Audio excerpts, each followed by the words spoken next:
ஞானசேகரன் வந்து எப்ப இந்த வழக்குல வந்து அரெஸ்ட் பண்றாங்களோ இதுல உள்ள விட்னஸஸ் எல்லாமே மோஸ்ட்லி அண்ணா யூனிவர்சிட்டி ஸ்டூடெண்ட்ஸ். அவங்களுடைய ஐடென்டிட்டி வெளியில் தெரியக்கூடாது. ப்ராசிக்யூட்டர் பாதிக்கப்பட்ட அந்த பெண்ணுடைய ஐடென்டிட்டி வெளியில் தெரியக்கூடாது. ஒரு சாட்சி கூட அக்கார்டிங் டு மை நாலேஜ் இந்த வழக்குல ஹாஸ்டைல் விட்னஸ். இந்த வழக்கு பாத்தீங்கன்னா மோகன்தாஸ் பிரதர் அட்வொகேட், லக்ஷ்மி அவங்க ஏடிஎம்கே, இவங்க வந்து ஃபர்ஸ்ட் வந்து நான் வந்து மென்ஷன் பண்றேன். இதெல்லாம் நாங்க இந்த வழக்கை கொண்டு வந்தது காரணம் நாங்க தான்.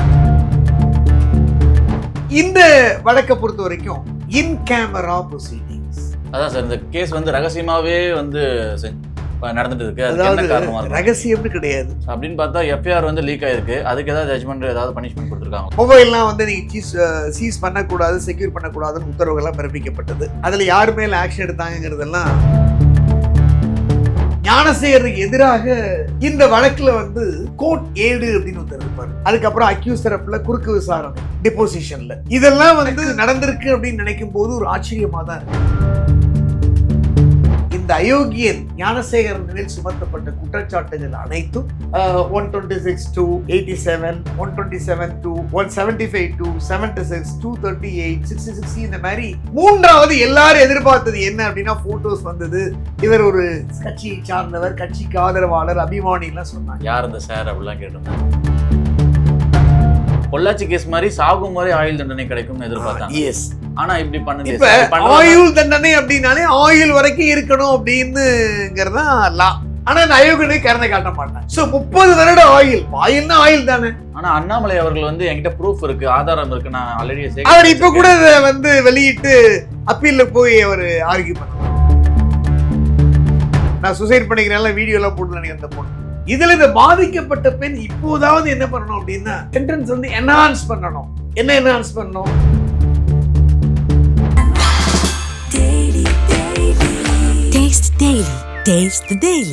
நியாயமான விலைக்கு தங்க நகைகளை விற்க அடகு வைத்த தங்க நகைகளை மீட்டு உடனடி பணம் பெற உங்கள் எக்ஸ்கோல்டை அணுகவும். 7200040619. ரிஃப்ளெக்ட் நேயர் வணக்கம். இன்னைக்கு நம்ம கூட உச்சநீதிமன்றம் மூத்த வழக்கறிஞர் ஆர் கிருஷ்ணமூர்த்தி அவர்கள் தான் இருக்காரு. வணக்கம் சார்.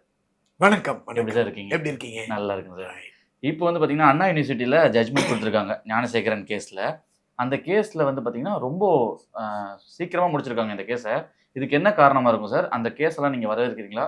உங்கள் பார்வை என்ன சார்? இந்த தீர்ப்பு வந்து உச்சநீதிமன்ற தமிழ் வழக்கறிஞர்களின் அலைக் மைண்டட் சார்பாக வரவேற்கிறேன். ஒரு சின்ன சிறு இன்ஃபர்மேட்டிவ்ஸ் இருந்தா கூட இந்த வழக்கு பார்த்தீங்கன்னா Mohandas brother advocate and Lakshmi அவங்க ஏடிஎம்கே, இவங்க வந்து ஃபர்ஸ்ட் வந்து நான் வந்து மென்ஷன் பண்றேன். இதெல்லாம் நாங்க இந்த வழக்கை கொண்டு வந்தது காரணம் நாங்க தான். நாங்க 3 பேரும் தான் விடுமுறை கால அமர்வுல மென்ஷன் பண்றோம். ஆனரபிள் நீதியரசர்கள் எஸ்.எம். சுப்பிரமணியன் அண்ட் ஆனரபிள் நீதியரசர் வி. லட்சுமிநாராயணன் அவர்கள் அமர்வு முன்பு இதெல்லாம் விசாரணைக்கு வருகிறது. அப்போ வந்து என்ன பண்றாங்க, அந்த எஃப்ஐஆர் ரிலீஸ் ஆனதை பத்தி தான் கொஸ்டின்ஸ் ரைஸ் ஆகுது. ஐடென்டிட்டி வெளியில தெரியுது. அருண் கமிஷனர் வந்து ஒரு அக்யூஸ் தான் அப்படின்னு அவர் வந்து சொல்றாரு, அதாவது விசாரணை முடியறதுக்குள்ள. அப்ப கீழே உள்ள போலீஸ் ஆபீசர்ஸ் எல்லாம் எப்படி ஒர்க் பண்ணுவாங்க, எப்படி இன்வெஸ்டிகேட் பண்ணுவாங்க, இந்த தலைமையே சொல்லிட்டாங்க. அப்படிங்கும் போது இன்வெஸ்டிகேஷன் ஒரே நாள்ல ஓவர் ஆயிடுமா அப்படிங்கிற அந்த விஷயங்கள்லாம் வருது. அவர் இன்டர்வியூ கொடுக்கலாமா வேண்டாமா, ஆல் இண்டியா சர்வீஸ் ரூல் 64ங்கிற கொஸ்டின்ஸ் ரைஸ் ஆகுது. ஓகே, ஸோ அதிரடியான தீர்ப்புகளை மெட்ராஸ் ஹைகோர்ட், ஏன்னா இந்த வழக்குல இந்த தீர்ப்பு சட்டத்தின் ஆட்சிப்படி மெரிட் படி ஹானரபிள் ஜட்ஜ் ராஜலட்சுமி அவர்கள் வந்து கொடுத்திருக்காங்கன்னா அதுக்கு பேஸ் வந்து இந்த மெட்ராஸ் ஹைகோர்ட்டில் தாக்கல் செய்யப்பட்ட பொதுநல வழக்குங்கிறத யாரும் மறக்கக்கூடாது. ஓகே, அதுலதான் வந்து சிறப்பு புலன் விசாரணை குழு அமைக்கிறாங்க. கோட்டூபுரம் காவல் நிலையத்திலேருந்து அந்த வழக்கு இங்க மாறுது. அப்புறம் காம்பன்சேஷன் 25 lakhs கொடுக்குறாங்க. அருண் ஐபிஎஸ் மேல ஆக்ஷன் எடுக்கணும்ன்றாங்க. பல அதிரடியான உத்தரவுகளை பிறப்பிக்கிறாங்க. அதை எடுத்து அருண், அந்த ஐபிஎஸ் அருண் இருக்காரு பாருங்க, கமிஷனர் ஆஃப், அதை மட்டும் எடுத்துட்டு சுப்ரீம் கோர்ட் போறாங்க. அது அங்க ஸ்டே ஆகுது. 25 lakhs அதுக்கப்புறம் கொடுத்தாங்களா இல்லையாங்கிறது இன்னும் நமக்கு தெரியல. கொடுத்துருப்பாங்கன்னு நினைக்கிறேன், நம்புறேன். லேட்டர் ஆன் வந்து இந்த வழக்கு ஆனரபிள் மெட்ராஸ் ஹைகோர்ட் கண்காணிப்புல 3 போலீஸ் ஐபிஎஸ் விமன் ஆபீசர்ஸ், அதுவும் அதாவது ஸ்னேகப்பிரியா ஐபிஎஸ், ஐமான் ஜமால், பிருந்தா, ஒருத்தங்க ஆவடியில் இருக்காங்க, ஒரு தன்னானரில் இருக்காங்க, ஒரு சேலத்தில், இவங்களெல்லாம் அமைக்கிறாங்க. அதுக்கப்புறம் பல இதில் இன்வெஸ்டிகேட் பண்ணுறாங்க, பல கோணத்தில் இன்வெஸ்டிகேட் பண்ணி எவ்வளவு, ஏன்னா இந்த மாதிரி வழக்குகளை சட்டப்படி 60 டேஸ்க்குள்ள நீங்க தாக்கல் பண்ணணும் அப்படிங்கிறது ஒரு சட்டம் ஓகே. இப்போதைக்கு. விமன் சம்பந்தப்பட்டது, ரேப் சம்பந்தப்பட்டது வழக்குகள் எல்லாம் இந்த 90 டேஸ்ங்கிற பீரியட். போக்சோலாம் வந்து ஈவன் 60 டேஸ்க்குள்ள நீங்க ஃபைல் பண்ணி ஆகணும். இது போக்சோ இல்லைனா கூட இது ஒரு கிரேவ். அப்புறம் கிரேவ் அஃபென்ஸுங்கிறத விட இது அரசியல் வட்டத்துல பல விஷயங்களாக பார்க்கப்பட்டது. ஒருத்தர் இருக்கான் அப்படின்னா அவன் எல்லா கட்சியிலும் தான் இருந்துட்டு இருப்பான். ஒரு கட்சியில இருக்கான் அப்படின்னா கட்சியில சேரக்கூடிய நபர்கள்ட்ட வந்து போலீஸ் வெரிஃபிகேஷன் சர்டிஃபிகேட் அப்படின்னு யாரும் வாங்குறது கிடையாது. இந்த கட்சியில நீங்க போய் உறுப்பினர் ஆகணும் அப்படின்னா, ஒரு மெம்பர் ஆகணும் அப்படின்னா police verification certificate, contact certificate வாங்கிட்டு வாங்கன்னு யாரும் கேட்கறது கிடையாது. அதனால கட்சியில போறாங்க, ஏதோ தவறு பண்றாங்க, கட்சி நீக்கிடுது இல்லையா? சோ அந்த கட்சியே வந்து சப்போர்ட்டுக்கு வருமா வராதா அப்படிங்கிற கொஸ்டின்லாம் பொதுமக்கள்கிட்ட எழுந்தது. ஏன்னா இவர் ஒரு தரப்பை சார்ந்தவர், அந்த தரப்புக்கெல்லாம் பிரியாணிலாம் சப்ளை பண்ணாரு, அதுக்கு இதெல்லாம் ஏதோ பேச்சுவாக்கெல்லாம் வந்தது. புகைப்படங்கள்லாம் லேட்டர் ஆன் நான் சொல்ல விரும்பல, வந்தது. லேட்டர் ஆன் வந்து குற்றப்பத்திரிகையை தாக்கல் பண்றாங்க. இந்த வழக்கு வந்து செஷன்ஸ் நீதிமன்றம் மட்டும்தான் விசாரிக்கணும் அப்படிங்கிற அந்த லா இருக்கு. சபார்டினேட் கோர்ட்ஸ் வந்து விசாரிக்க முடியாது. ஏன்னா தண்டனைகள் எல்லாமே 7 வருடங்களுக்கு மேலானது, ஒரு சில பிரிவுகளை தவிர. ஸோ அப்ப என்ன பண்றாங்கன்னா மகள் செஷன்ஸ் நீதிமன்றத்தில் தான் குற்றப்பத்திரிகை தாக்கல் பண்ணணும். இப்ப வந்து மகளிருக்கு எதிரான, பெண்களுக்கு எதிரான குற்றங்களுக்கு ஸ்பெஷல் கோர்ட்ஸ் வந்து எஸ்டாப்ளிஷ் ஆயிடுச்சு. இந்த வழக்கை பொறுத்த வரைக்கும் இன் கேமரா ப்ரொசீடிங்ஸ். அதான் சார், இந்த கேஸ் வந்து ரகசியமாவே வந்து நடந்துட்டு இருக்கு. அதாவது ரகசியம்னு கிடையாது. நம்ம ஹானரபிள் உச்ச நீதிமன்றம் இந்த பெண்கள் சம்பந்தப்பட்ட, அதுவும் பாலியல் வன்முறை, ரேப் சம்பந்தப்பட்ட வழக்குகள், போக்சோ வழக்குகள்லாம் வந்து இன் கேமரால நடத்தணும். அது ரகசியம் கிடையாது, மூடப்பட்ட கோர்ட்டில் நடக்கும்.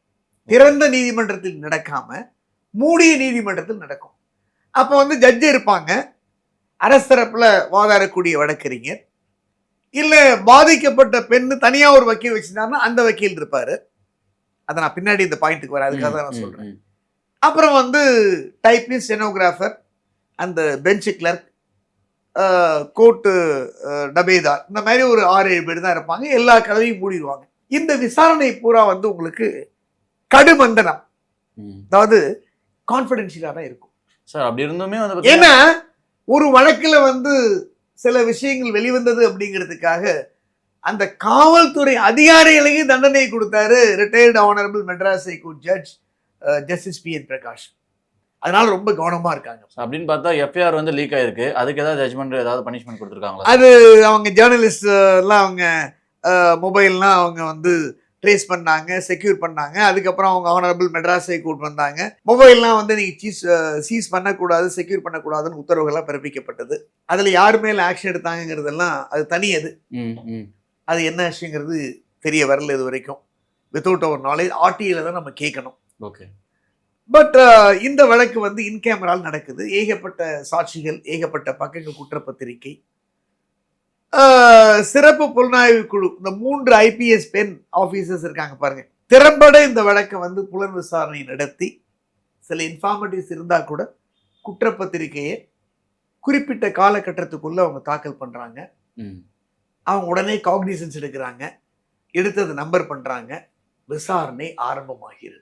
இதுக்கு இடையில குண்டத்தடுப்பு சட்டத்தில் அவர் வந்து காவல் வைக்கிறாங்க. அது தனியா ஒரு இஷ்யூ போயிட்டு இருக்கு. இதுல பார்க்க வேண்டிய விஷயம் என்னன்னா, ஞானசேகரன் வந்து எப்ப இந்த வழக்குல வந்து அரெஸ்ட் பண்றாங்களோ, ஏன்னா ரொம்ப இது கிரேவ் அஃபென்ஸ், பிரபலமான ஒரு பல்கலைக்கழகம், செக்யூரிட்டிகள்லாம் அதிகமா இருக்கக்கூடிய ஒரு யூனிவர்சிட்டியில போய் இவன் இந்த குற்றத்தை பண்ணியிருக்கான் அயோக்கியம் அப்படிங்கிறத யாராலும் ஏற்றுக்கொள்ள முடியாது, மன்னிக்கவும் முடியாது. ஸோ இந்த வழக்கில் குற்றப்பத்திரிகையை தாக்கல் பண்றாங்க, ட்ரையல் நடக்குது.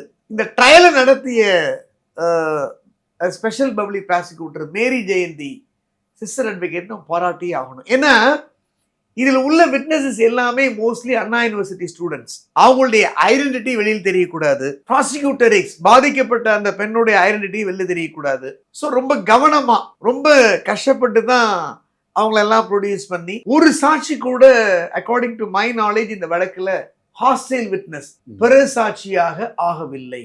எல்லாருமே வந்து நடந்த விஷயங்களை, அவர்களுக்கு தெரிந்த விஷயங்களை, சம்பவங்களை கோர்வையா ஞானசேகருக்கு எதிராக நீதிமன்றத்தில் டிபோஸ் பண்ணியிருக்காங்க அப்படின்னு தெரிய வருகிறது. ஜட்ஜ்மெண்ட்டை பார்த்தா தான் நம்ம கம்ப்ளீட்டா அனலிசிஸ் பண்ணி எக்ஸாமின் பண்ணி சொல்ல முடியும். இரண்டாவது, இந்த வழக்குல வந்து கோர்ட் ஏடு அப்படின்னு ஒருத்தர் இருப்பார், இல்ல இந்த புலன் விசாரணை அதிகாரி இருக்கார் பாருங்க, அவர் யாராவது எஸ்ஐ இன்ஸ்பெக்டரை இந்த வழக்குக்கு அப்பாயிண்ட் பண்ணிருக்கலாம். ஒவ்வொரு சாட்சிக்கும் சம்மனை கொடுத்து பாதுகாப்பா ஐடென்டிட்டியே வெளியில தெரியாம அவங்க நீதிமன்றத்துக்கு அழைச்சிட்டு வந்து இன் கேமரா ப்ரொசீடிங்ல வந்து சாட்சி விசாரணையை தொடங்கி முதல் நிலை சாட்சியம் சீஃப், அதுக்கப்புறம் அக்யூஸ் தரப்புல குறுக்கு விசாரணை டிபோசிஷன்ல, இதெல்லாம் வந்து நடந்திருக்கு அப்படின்னு நினைக்கும் போது ஒரு ஆச்சரியமா தான் இருக்கு. மூன்றாவது, எல்லாரும் எதிர்பார்த்தது என்ன அப்படின்னா போட்டோஸ் வந்தது, இவர் ஒரு கட்சியை சார்ந்தவர், கட்சிக்கு ஆதரவாளர், அபிமானி எல்லாம் சொன்னாங்க. யார் இந்த சார் அப்படிலாம் கேட்டிருந்தாங்க. சாருக்கு அப்புறம் வர 11 செக்ஷன்ல வந்து குற்றவாளி அப்படின்னு இவனை ஃபவுண்ட் கில்ட்டி, அதாவது பியாண்ட் ரீசனபிள் டவுட், ஓகே, சந்தேகத்துக்கு அப்பாற்பட்டு இந்த அயோக்கியன் ஞானசேகரன் மேல் சுமத்தப்பட்ட குற்றச்சாட்டுகள் அனைத்தும் 11 குற்றச்சாட்டு நிரூபணமாயிருக்கு. இன்னைக்கு தண்டனை விவரங்கள் 11 செக்ஷன் அப்படி எடுத்தீங்கன்னா நீங்க 126 to 87, 127 to 175 to 76, 238, 66 இந்த மாதிரி எல்லா செக்ஷன்லையும் சொல்லப்பட்ட அதிகபட்ச தண்டனை அத்தனையுமே அவனுக்கு கொடுத்துட்டான். ஓகே, இந்த 10 years அப்படிங்கிறது 3 கவுண்ட்ல 30 வருஷம்னு கொடுத்துருக்காங்க. அதனால தான் 30 வந்திருக்கு. ஆனா 10 years தான் வரும் இல்லையா? ஆமா, 3 கவுண்ட்ல கொடுத்துருப்பாங்க போல தெரியுது. ஓகே, சோ இதுல 30 வருடங்கள் அவன் ஆயுள் தண்டனை அனுபவிக்கணும். Supreme court retired judge honourable justice FM Ibrahim Kalifulla ஒரு அமர்வுல ஆயுள் தண்டனை அப்படின்னா ஆயுள் வரை இருந்துதான் ஆகணும். அதுல 10 years 20 years ரெமிஷன்ங்கிறது அது அரசை பொறுத்தது. ஆயுள் தண்டனை அப்படின்னா வந்து இருந்துதான் ஆகணும் அப்படின்னு தீர்ப்பு கொடுத்தாரு அவர் பெஞ்சில். இன்னொரு ஆனரபிள் டிவிஷன் பெஞ்ச் என்ன சொன்னாங்கன்னா, அது என்ன வந்து நீங்க சில வழக்குகளுக்கு ரிவிஷன் கொடுக்குறீங்க, சில வழக்குகளுக்கு வந்து சலுகை கிடையாதுன்றீங்க, அதெல்லாம் வழக்குன்னா எல்லாம் வழக்கு தான், எல்லாத்துக்கும் நீங்க சலுகை காட்டணும் அப்படின்னு ஒரு உத்தரவு போட்டார். அதுக்கப்புறம் தான் உச்ச நீதிமன்றத்தில் ஒரு உத்தரவு கைட்லைன்ஸ் கொடுத்தாங்க. ஜட்ஜ்மெண்ட் தீர்ப்பை பகரப்படும் போது, தீர்ப்பை வந்து ப்ரொனவுன்ஸ் பண்ணும் போதே எந்த விதமான சலுகையும் காட்டக்கூடாதுங்கிற வரி இருந்ததுன்னா தான் வந்து சலுகை காட்ட முடியாது. அது இல்லைன்னா வேற ஜட்ஜ்மெண்ட்ஸ் வச்சு வெளியில வந்துருவான். அதனால கைட்லைன்ஸ் ஃப்ரேம் பண்ணாங்க. அதனாலதான் இந்த ஜட்ஜ்மெண்ட்ல சிறையில் எந்த சலுகையும் காட்டக்கூடாது. 30 வருடங்கள். அப்ப சிறையில் எந்த சலுகை? அதான் ரெமிஷன். ஓகே, அதாவது வந்து இப்ப அண்ணா பிறந்த நாள், கலைஞர் பிறந்த நாள், ஜெயலலிதா பிறந்த நாள் அப்படின்னு சொல்லி விடுதலை ஆயிடுவாங்க. ஒரு 10 வருடங்கள் 20 வருடங்களுக்கு மேல நன்னடத்தை எல்லாம் பார்த்து கொடுப்பாங்க. உடனே நீங்க பேரறிவாளன் கேஸ் இதோட லிங்க் பண்ணாதீங்க. அது வேற வழக்கு, இது வேற வழக்கு. ஓகே, ஏன்னா இவனும் ஜனாதிபதி கருணை மனு போடலாம். தூக்கு தண்டனை கைதி மட்டும்தான் கருணை மனு தாக்கல் பண்ண அவசியம் கிடையாது. இவனும் கருணை மனு போடலாம். கவர்னருக்கும் போடலாம், தமிழக கவர்னருக்கும் 161ல, அதே மாதிரி 72ல வந்து ஜனாதிபதிக்கும் கருணை மனு போடலாம். இவனுக்கு ரைட்ஸ் இருக்கு சிட்டிசனுக்கு. ஆனா இந்த அயோக்கியனுக்கு கருணை காட்ட மாட்டாங்க. மர்சி பெட்டிஷன் வந்து டிஸ்மிஸ் தான் ஆகும். பட் ரைட்ஸ் அவனுக்கு இருக்கு. அதே மாதிரி இந்த வழக்குல வந்து எல்லாருமே பொள்ளாச்சி கேஸ் மாதிரி சாகும் வரை ஆயுள் தண்டனை கிடைக்கும்னு எதிர்பார்த்தாங்க. எஸ், ஆனா இப்படி பண்ணுது. இப்ப ஆயுள் தண்டனை அப்படின்னாலே ஆயுள் வரைக்கும் இருக்கணும் அப்படின்னுங்கிறதா லா. பட் ஆயுள் தண்டனை வந்து வரைமுறை கிடையாது. பட் 20 yearsக்கு அப்புறம் இருந்து அவன் நல்லபடியா அவன் படிச்சிருக்கான், போயிருக்கான், வந்திருக்கான் அப்படிங்கிறத சொல்லி நம்ம ஹானரபிள் சுப்ரீம் கோர்ட் 142 ஆர்டிகளை பயன்படுத்தி ஒரு சில பேர்லாம் விடுதலை பண்ணாங்க. அது தமிழக அமைச்சரவையே வந்து கூடி விடுதலை பண்ணணும் அப்படின்னு எடுத்த முடிவு. ஸோ அந்த வழக்கு வேறு, இந்த வழக்கு வேறு. ஒருவேளை அதுவும் படுபயங்கரமான வழக்கு. என்ன இது ரேப், அது வந்து ஒரு பாரத பிரதமரையே தமிழ்நாட்டில் வச்சு அசாசினேட் பண்ண வழக்கு. பட் நம்ம அதை பத்தி பேச முடியாது. முடிந்தது தான். No comments at all. நான் கமெண்ட்ஸ் பண்ண ரைட்ஸும் கிடையாது. இல்ல பொதுமக்கள் தானே கேட்பாங்க, அதுக்காக சொல்றேன். ஸோ 30 வருட ஆயுள், ஆயுள்னா ஆயுள் தானே. இப்போ 30 வருஷம் முடிஞ்ச பின்னாடி வெளியில வந்துடலாமாங்கிறாங்க கேள்வி. ஆமா, 30 years முடிஞ்சதுன்னா வெளியில வந்துடலாம். அதுவரையும் அவன் உயிரோடு இருக்கிறது இல்லை போதுங்கிறது அது இறைவனுடைய அருள், நம்ம சொல்ல முடியாது. வேற இந்த வழக்குல நார்மலா இந்த மாதிரி ஒரு கிரேவ், அதாவது வந்து பார்பரிக் குற்றம், அயோக்கியத்தனமான மோசமான படு கேவலமான பெண்களுக்கு எதிரான குற்றங்கள் எல்லாம் வந்து வழக்கு நடக்கும் பொழுது பாதிக்கப்பட்ட பெண்கள் தனியாக ஒரு வழக்கறிஞரை வைத்து வாதாடுவதுதான் சிறப்பு. அதுக்கு பழைய சிஆர்பிசி புது பிஎன்எஸ்எஸ்ல ப்ரொவிஷன்ஸ் இருக்கு. இவங்க அவனை உண்மை கண்டறியும் சோதனைக்கு அமைச்சிருக்கலாம். அப்ப நீங்க சொன்ன பல விஷயங்கள் வெளியில் வந்திருக்கக்கூடிய வாய்ப்பு இருக்கு. ஆனரபிள் ஜட்ஜ் ராஜலட்சுமி அவர்களே அவனை உண்மை கண்டறியும் சோதனைக்கு அமைச்சிருக்கலாம், ஷியோமோட்டோவா பெட்டிஷனே இல்லாம. பட் அவங்க அந்த சார்ஜ் ஷீட்லாம் படிக்கும்போது சார்ஜ் ஷீட்ல குற்றத்தன்மை, குற்றம் உறுதி செய்யப்பட்டது, அந்த விஷயங்கள்லாம் பார்க்கும் பொழுதும் பல witnesses, list of witnesses, prosecution witnesses எல்லாம் பார்க்கும்போது அவங்களுக்கு திருப்தி அடைஞ்சிருக்காங்க. இந்த வழக்குல இவன் ஒருவன் தான் குற்றவாளி, ஒருவன் தான் இந்த செயலை செஞ்சிருக்கான். அண்ணா யூனிவர்சிட்டியில போய் ஒருத்தர் தான் பண்ணிருக்க முடியுமா, அதை வீடியோல எடுத்திருக்க முடியுமான்னு பல கேள்விகள் எழுகிறது. நம்ம இதெல்லாம் பேச முடியாது. ஏன்னா அவங்க ஒரு முடிவுக்கு வந்துட்டாங்க, முடிவுக்கு தீர்ப்பை கொடுத்துட்டாங்க. இதுக்கு மேல நீங்க பல விஷயங்களை நம்ம பேசணும் அப்படின்னா தீர்ப்பை வேற மாதிரி விமர்சிக்கிற மாதிரி ஆயிடும். அது கண்டெம்ட் ஆஃப் கோர்ட் ஆயிடும். சரி சார், எனக்கு ஒரு சந்தேகம். ஞானசேகர் குற்றவாளி, அவன் பாத்தீங்கன்னா சுப்ரீம் கோர்ட்டுக்கு அப்பீல் பண்ண முடியுமா இந்த கேஸை? இல்ல, இந்த வழக்குல இப்ப தண்டனை கொடுத்துருக்காங்க அவனுக்கு. அவங்க பல தரம் நம்ம சொல்லியிருக்கோம். பட் அவங்க ஏன் ஒரு தனியா அரசு வழக்கறிஞரை அசிஸ்டன்ட் பப்ளிக் ப்ராசிக்யூஷன் வச்சு அவங்க வழக்கு நடத்திருக்கலாம். அந்த மாதிரி பாதிக்கப்பட்ட பெண் நடத்தியிருந்தாங்கன்னா இன்னும் சில கூடுதலான விஷயங்கள்லாம் வெளியில் இருக்கக்கூடிய சாத்தியக்கூறுகள் இருந்திருக்கு. பட் அவங்க நார்மலா அந்த டிப்போசிஷன்ல எந்த விதமான டயல் டோனும் வரல அப்படின்னு தான் அவங்க சொல்லியிருக்காங்க அப்படின்னு தெரிய வருகிறது. மோர் ஓவர் இந்த வழக்கை பொறுத்த வரைக்கும் அவனுடைய மொபைல் தான் விட்னஸ். அதை தடய அறிவியல் ஆய்வகத்துக்கு அமைச்சிருக்காங்க. அதான் final report, expert opinion. FSL forensic science லேபரேட்டரியில அந்த போனை ஆராய்ந்து அந்த டயத்துக்குள்ள என்னென்ன கால்கள்லாம் வந்திருக்கு, வரல, யாரோடலாம் பேசியிருக்கான், ஏர்பிளைன் மோட்ல அவங்க போட்டிருந்தது உண்மையா இல்லையான்னா அவங்க எக்ஸாமின் பண்ணி எக்ஸ்பர்ட்ஸ், அதான் சட்டப்படி அவங்க தான் ஒப்பீனியன், அவங்க தடய அறிவியல் ஆராய்ச்சி மூலமாக ஆவணங்களாவே தாக்கல் பண்ணியிருக்காங்க. அவரையும் கோர்ட்ல விசாரிச்சிருக்காங்க. சோ அந்த மொபைலை பொறுத்த வரைக்கும் ஒருத்தன் தான் குற்றவாளி, இன்னும் 2 பேர் அவன் சொல்லியிருக்கான் அப்படிங்கிறதெல்லாம் பயமுறுத்துவதற்காக ஆடிய நாடகம் என்பதை காவல்துறை சொன்னதை விட்டுருங்க, தடய அறிவியல் நிபுணர்களே ப்ரூவ் பண்ணியிருக்காங்க. அந்த சார்ன்றது இல்ல, போலி. ஆமா, என்ன தடய அறிவியல் ஆய்வகத்துல கொண்டு அவனுடைய மொபைல் எடுத்துட்டு போய் எக்ஸாமின் பண்ணி ரிப்போர்ட்டை ஃபைல் பண்ணியிருக்காங்க. சோ அதுதான் உண்மை. ஆனா அண்ணாமலை அவர்கள் என்கிட்ட ப்ரூஃப் இருக்கு, ஆதாரம் இருக்கு, நான் ஆல்ரெடி அவர் இப்ப கூட வெளியிட்டு அப்பீல்ல போய் அவர் ஆர்கியூ பண்ணலாமே. தடய அறிவியல் நிபுணருடைய சாட்சியத்தை நீங்க நெக்லெக்ட் பண்ண முடியாது. எக்ஸ்பர்ட் ஒப்பீனியன் தான் இந்த வழக்குக்கு மெயின் பேஸே அவருடைய போன் தான். அதோடு இல்லாம அவருடைய சிம் ஏர்டெல் சிம்.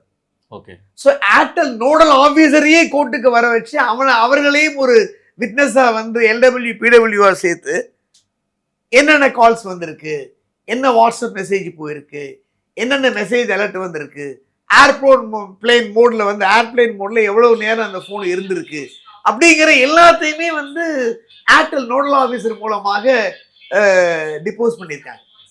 சாட்சியத்துல முதல்நிலை சாட்சியத்திலையும் சொல்லியிருக்காங்க. அப்புறம் இந்த வழக்குல இவனுக்கு யாருமே வழக்கறிஞர்கள் ஆஜராக விரும்பவில்லை, ஆஜராகவும் இல்லை. அப்போ கோர்ட்ல எனக்கு வக்கீல் வைங்கன்னு ஒரு பெட்டிஷன் கொடுக்குறாங்க. சோ லீகல் சர்வீஸ் அத்தாரிட்டி அப்படின்னு ஒண்ணு இருக்கு. தாலுக் லெவல்ல, டிஸ்ட்ரிக்ட் லெவல்ல, ஹைகோர்ட் லெவல்ல, சுப்ரீம் கோர்ட் லெவல்ல இருக்கு.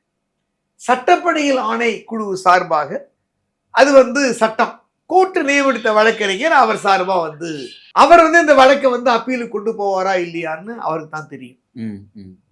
இந்த வழக்கு மெட்ராஸ் ஹைகோர்ட்டுக்கு சென்றால் நிச்சயமாக இந்த தண்டனை, இந்த தீர்ப்பு உறுதிப்படுத்தப்படும். அதோடு மட்டுமல்ல, ஷியோமோட்டோவா 30 years இந்த வழக்குல இன்சபிஷியன்டா இருக்கு, இன்னடிக்குவேட்டா இருக்கு, அதனால சாகும் வரை அவன் ஆயுள் தண்டனை அனுபவிக்கணும் அப்படின்னு அதை ரிவர்ஸ் பண்ணி கம்யூட் பண்றதுக்கும் வாய்ப்பு இருக்கு. அதை மாற்றுவதற்கும் வாய்ப்பு இருக்கு. என்ஹான்ஸ் பனிஷ்மெண்ட் என்ஹான்ஸ் பண்ண வாய்ப்பு இருக்கு. இதுல இந்த பாதிக்கப்பட்ட பெண் இப்போதாவது என்ன பண்ணணும் அப்படின்னா, ஏன்னா அந்த பெண்ணுக்கு தான் அந்த டிராமா தெரியும் இல்லையா, அவர் அந்த பெண் என்ன பண்ணும், அந்த கேர்ள், அந்த ப்ராசிக்யூட்டர் இமீடியட்டா ஒரு வக்கீலை வச்சு இந்த 30 yearsங்கிறது இன்னடிக்குவேட்டா இருக்கு, அதனால சென்டென்ஸ் வந்து என்ஹான்ஸ் பண்ணணும். என்ன என்ஹான்ஸ் பண்ணணும்? லைஃப் டைம் டில் ஈ பிரீத் லாஸ்ட், சாகும் வரை அவன் ஆயுள் தண்ணி அனுபவிக்கணும் அப்படின்னு அந்த பாதிக்கப்பட்ட பெண் வந்து ஒரு அப்பீலை ஃபைல் பண்ணா கூட ஹானரபிள் மெட்ராஸ் ஹைகோர்ட் கன்சிடர் பண்ணும். அவங்க ஃபைல் பண்ணுவாங்களா இல்லையா நமக்கு தெரியல. அதே மாதிரி நான் சொன்ன இந்த ஆஸ்பெக்ட்ல தமிழக அரசும் என்ஹான்ஸ்மெண்ட் பண்ணணும் அப்படின்னு ஃபைல் பண்ணுவாங்களா இல்லையான்னு தெரியல. ஆனா அவன் உச்ச நீதிமன்றத்து வரைக்கும் இந்த வழக்கை எடுத்து சென்றாலும் அவனுடைய தீர்ப்பு வந்து உறுதி செய்யப்படும். எந்த காலகட்டத்திலையும் அந்த தீர்ப்பை வந்து நீங்க ரத்து செய்ய முடியாது, அது செட்டில் ஆகாது. எல்லாத்துக்கும் காரணமே போதை வஸ்துக்கள் தான்.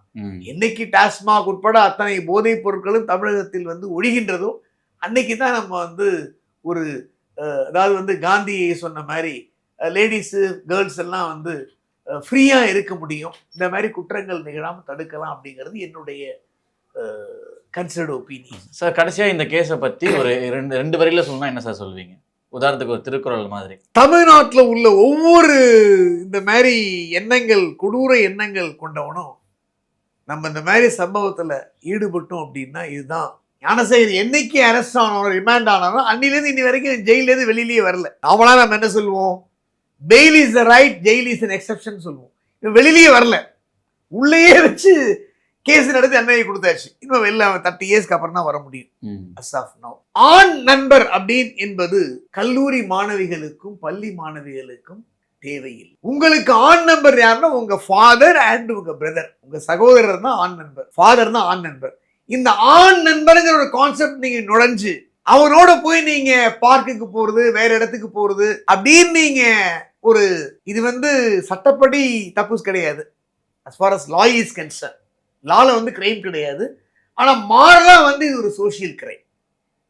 அந்த மாதிரி நீங்க செல்லும் பொழுதுதான் வந்து சஞ்சலம், சபலம், சலனம் மற்றவர்களை வந்து நீங்க குற்றத்தை செய்வதற்கு தூண்டுறீங்க.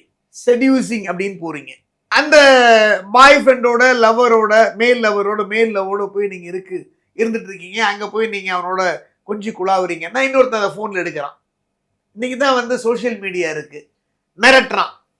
மிரட்டும் போது எல்லா பெண்களும் வந்து இப்ப இந்த மாதிரி வழக்குல ஏகப்பட்ட பெண்கள் பாதித்திருப்பார்கள். யாரு போலீஸ்ல ஸ்டேஷன்ல கம்ப்ளைண்ட் கொடுத்தாலும் ஆளுமன் போலீஸ் ஸ்டேஷன்ல பார்த்துருப்பீங்க நீங்க. இந்த அரக்கோணம் வழக்குலயே வந்து நான் சுசைட் பண்ணிக்கிறேன் வீடியோ எல்லாம் போட்டு நினைக்கிறேன் அந்த பொண்ணு. அந்த மாதிரி எந்த பெண்களும் எந்த வயதினரும் இந்த மாதிரி பாலியல் வன்கொடுமைகள்ல வந்து பாதிக்கப்பட்டாங்கன்னா தைரியமா காவல் நிலையத்துக்கு போய் கம்ப்ளைண்ட் கொடுங்க. கம்ப்ளைண்ட் எடுக்கலையா மகளிர் ஆணையத்துக்கு போய் போங்க.